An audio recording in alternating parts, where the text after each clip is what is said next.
Today, we'll look at some albums that are turning 10 years old in 2019. I'm getting old. Check it.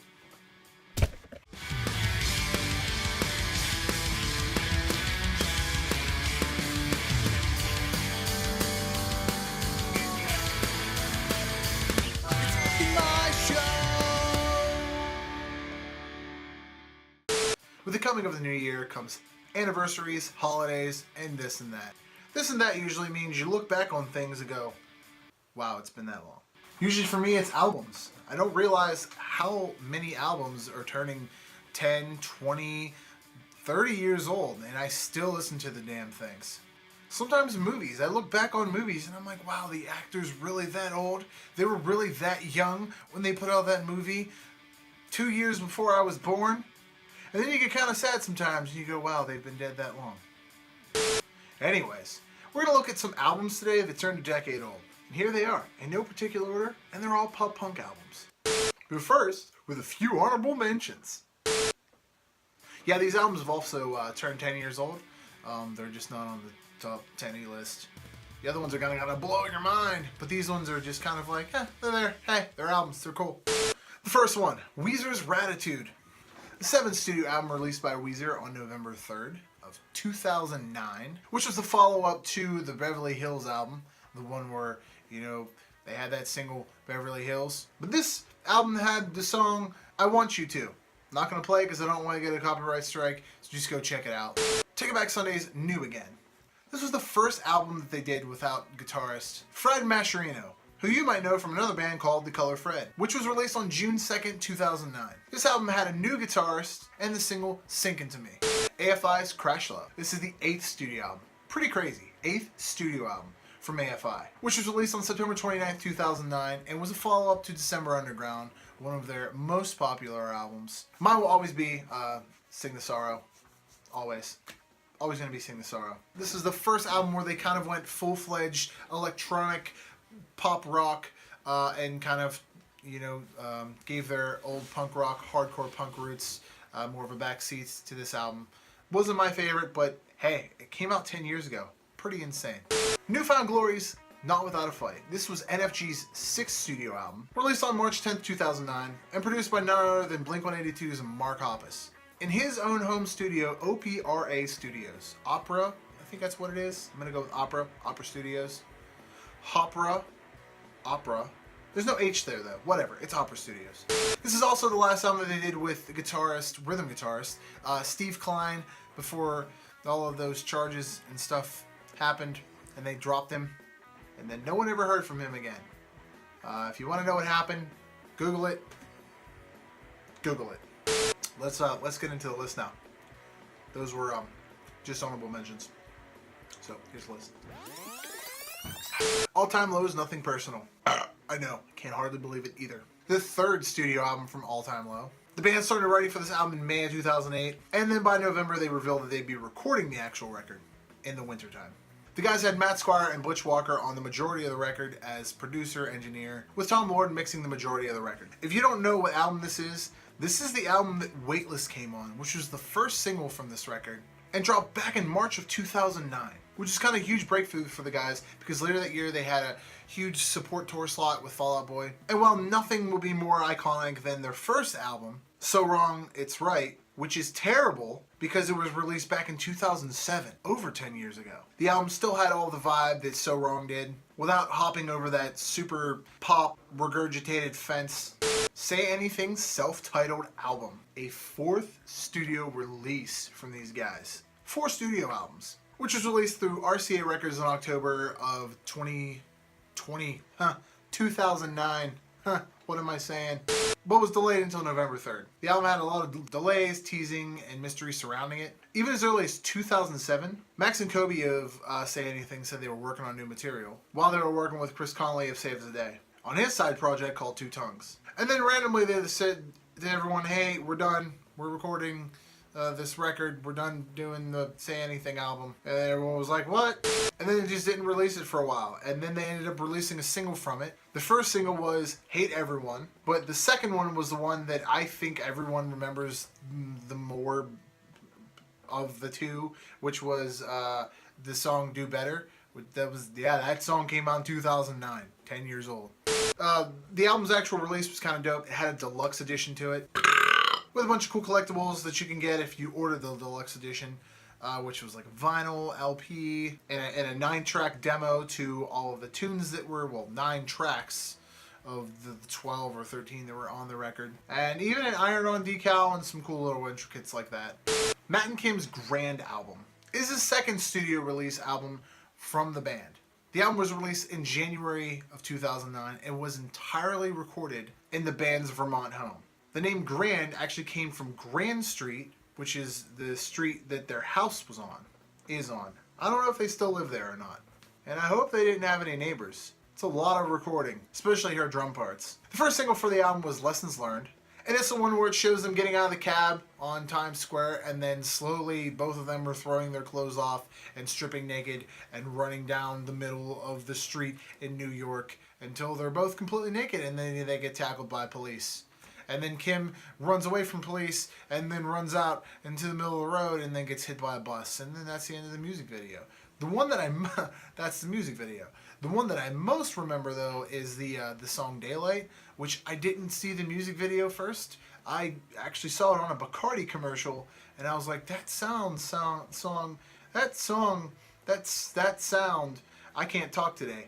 That song sounds really awesome. I need to listen to more of that, whatever that is. And it was really hard to find because it was in 2009. It was like when the internet and search engines were just starting to happen.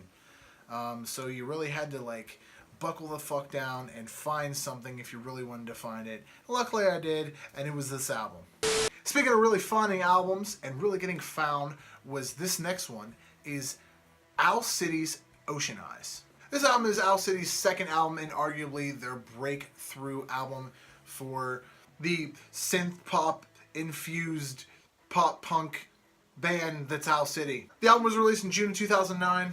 And by July of 2009, the song Fireflies was everywhere, just like actual fireflies were in the summer. I don't know if he planned that, but that song was everywhere. And to this day, you can still hear it occasionally on rotation and on radio.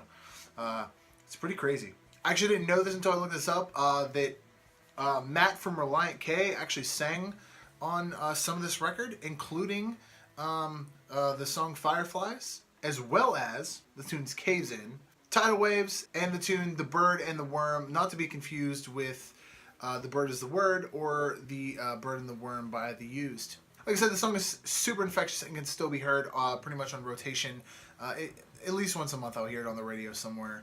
And it's pretty crazy to watch the video and to see the backstory of it and see that it was, some of it was recorded in his bedroom in his house. Pretty rad, super awesome. 10 years old, Fireflies. 4 Years Strong explains it all. It's the only cover album on this whole list. The reason why it's the only one that makes the list is because I don't really think that they made any other pop punk cover albums. I'm not going to count the Punk Goes Pop series because that was out every year. The Punk Goes Pop series is like the Now That's What I Call Music version of pop punk songs. Anyway, the album was released in 2009, and it is kind of a tribute to their 90s heroes. It also features guest appearances by lead singer Keith Buckley of Every Time I Die, as well as Travis McCoy of Gym Class Heroes, among others. The album still stands to the test of time. It is one of the dopest cover albums I've ever heard. I actually had it in a previous video that I've done. A link to that is going to be in the description below for today. And come to think about it, I wish these guys would put out another record. So share this video on over to them and let them know about it. Maybe we can get 4 Years Strong and put out another cover album. That'd be awesome. WEthe Kings, Smile Kid. It's a second studio release. I see a pattern here. It's a lot of like second and third studio releases from these bands. Released in late 2009, December 8th to be exact. The album title comes from a lyric in the song The Story of Your Life. The single they had from this album was Heaven Can Wait. Well, it was the first single, which was released in October of 2009. It charted 18 on Billboard Heatseekers and number 32 on pop song charts. This was the album that Demi Lovato contributed guest vocals on the song Will Be a Dream, which ended up being the second single off the record. This is also when I realized what a badass Demi Lovato was. She went on later to do stuff with Fall Out Boy and has been quoted to be a full-fledged fan of punk rock and pop punk. The guys ended up promoting this album on the Vans Warped Tour of the same year, where I also remember being and catching some of these tracks. This would also be the last album with their bassist Drew Thompson before being replaced by fellow YouTuber and bassist Charles Trippy from the Internet Kill Television / CTFXC. Hard to believe, 10 years. Paramore's Brand New Eyes, the third studio release album from Paramore, which was released on September 9th of 2009 through Fueled by Raymond Ramen Records. The album was produced by Rob Cavallo, most famously known for doing albums like Green Day's Dookie and American Idiot, as well as My Chemical Romance's The Black Parade. This album crushed in the US, debuting at number 2 on the Billboard charts, and staying a main album chart topper for 32 weeks solid. The album also sold nearly 200,000 copies. This is also one of the last records that I remember seeing Haley as the orange, yellow hair before switching to blonde. And also remember, for support of this record, they toured with the Swellers, which is kind of funny because my band back in the day played with those guys in like a small area, probably about the size of the studio, which is awesome to see them go from that to playing with Paramore. Mayday Parade's Anywhere But Here. This is only the second studio album from Mayday Parade, a follow-up to their breakthrough 2007 album, A Lesson in Romantics. The band signed to Atlantic Records in March of 2009, and later that month started recording at House Loud Studios in New Jersey, produced by David Bennett, who's produced everyone from Bring Me the Horizon and Asking Alexandria to Paramore and All Time Low. According to Bennett in a statement, the band didn't want to make an album too different from A Lesson in Romantics, but instead focused on make the heavy parts heavier and the sad parts sadder. That's a direct quote. And to that I say, go back to that, guys. We missed that. We all missed that. Also, Jason Lancaster. Just kidding. Go Radio is his own thing. Sanders, you're way too awesome. I love you. I also gave you a wristband at Warped Tour like a couple thousand years ago. I don't know. Green Day's 21st Century Breakdown. I know it's hard to believe. This is the 8th studio record from Green Day. Released in May of 2009 through Reprise Records, the record company they've been on for 20-something, 30-something, I don't know, as many years as they've been Green Day, I think they've been on Reprise. 21st Century Breakdown is the band's second rock opera and is a follow-up to 2004's American Idiot, the first album in which to be produced by Butch Vig. While the album didn't have the same insane impact that American Idiot did, it still had a ton of killer hits. Some of them in which actually made the American Idiot Broadway musical, including the tunes 21 Guns and The Last Night on Earth, which is one of my all-time favorite Green Day tunes, just letting you know. Last but certainly not least is A Day to Remember's Homesick. Arguably ADTR's best album to date, Homesick is actually the third studio album from the guys. Produced by Chad Gilbert of New Found Glory, which I didn't know until I looked this up. The guys say super to the roots on this record and actually recorded it in their hometown of Ocala in November 2008 at WEthe Studios. They also had a chance on this record to pull some of their friends in to help record on this, including guest vocals from Mike of A Devil Wears Prada, Vincent Bennett of Acacia Strain, and Sierra of Versa Emerge, while pulling in Andrew Wade for writing and demoing for some of the record while they were on tour. I remember when The Downfall of Us All and the All I Want music videos dropped. Those songs were all over the damn place, including my local mainstream radio stations. And the All I Want video is probably one of my most favorite collaborative music videos of all time. If you haven't seen it, check it out. They bring in Andrew WK, Pete Wentz from Fall Out Boy, Mike Herrera from MXPX, as well as the guys from Asking Alexandria. They sing along to the whole song. One of my all-time favorite music videos of all time. Check it out. Hey, we're at the end of the video. Thank you for commenting, and subscribing. Share this on over to someone who breathes air and drinks water daily. Head on over to the Pop Punk Dad merch store where you can buy a cool thing like that, or that.